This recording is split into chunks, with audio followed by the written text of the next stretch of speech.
high সব্যনাশ গরু ছাগলে বিনাশ করলেছে একটা হায়েছেরা ছাগলগুলিয়া কার ছাগলগুলি এগুলি করছি লেয়ার হরার কোথায় এই মিয়া চুপ করা তুমি এত গরু ছাগল তোমার জ্বালাতে আমার জান পাচ্ছে না তুমি হ্যাঁ বললা কিসে তোমার লাগে আমি তোমার গফের কাটা আমি মুখ দিতে পারতাছি না লাগাত মুখ না দিতে ফুটকি দেখা মুখ না দিতে ফুটকি দেখা মুখ না দিতে ফুটকি দেখা অনেক সুন্দর কথা কইছো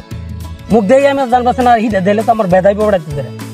হ্যাঁ কিসে তোর তো মুখটা সুন্দর তুই দেখাস না কুদু কদিন পর একটা গপ মারো হিদিন না গপ মারছো কি যে তুমি 10 কেজি চামাচ কিনা তোমার হুর ভাইতে আমার দিয়ে ভাড়াইছো আমি মাথাত করে লয়ে 10 কেজি চামাচ লয়ে যাইতে পারছি না তুমি কোন জীবন 10 কেজি চামাচ মারতো এটা কি গপ হইছে সাদিন তোলা জানে হলদা গাইদা ছলদা গাইদা একটা ইয়া এটা 15-20 কেজি হইতো না 15-20 কেজি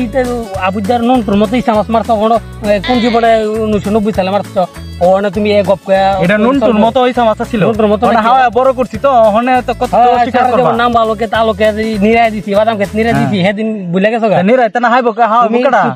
তুমি আমার কাহা দিকা তোমার লাগে মুখ দিতে না সমাজের মাঝে বেড়াতে আমারে ডাকে ডাকে নিয়া সুনকালি দিতেছে এমন কা বিস্কা আমারে লাভের কাম করো হ্যাঁ বিস্কা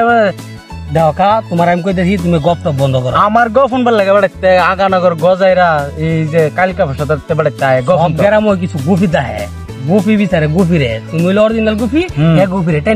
না পরে তোমার লাগে একটা বেড়াতে বাড়া করে নে আমাতে গফন তো এটা যদি গফ হতে বাস্তব কি হ্যাঁ যেমন মুসাগা আর নৌসের বাপ বেড়াতে একটা টিম আছে না ঘুরে ঘুরে টিমের মধ্যে লোক দেখবা ই তো আগানাগর 90 থাকার সব গুফি তোমার লাগে মিলে আমি তোমার সাবধান সর্বনাশ কারে বড় করলাম হাই সর্বনাশ এ গপ বল তুমি বন্ধ করো আমি কই দিলাম তোমার নিয়া সবাই আমারে লাগে বেড়াতে বাদে মামে ছাড়ো হ্যাঁ তো কাম করতাও সর্বনাশ তোমারে আমি শেষ মুহূর্ত কইতেছি খা কিন্তু এক গপ বন্ধ না করো তোমার সুকারণকে তো আমি আগুন লাগা দিই জানি লাগতো সুক্কা বাগান হাওয়া বড় করছি আগুন লাগাই দিব হ্যাঁ সর্বনাশ কই যামু পোলা ফাইনে ভাবছি পিছে কারণে পোলা ফাইন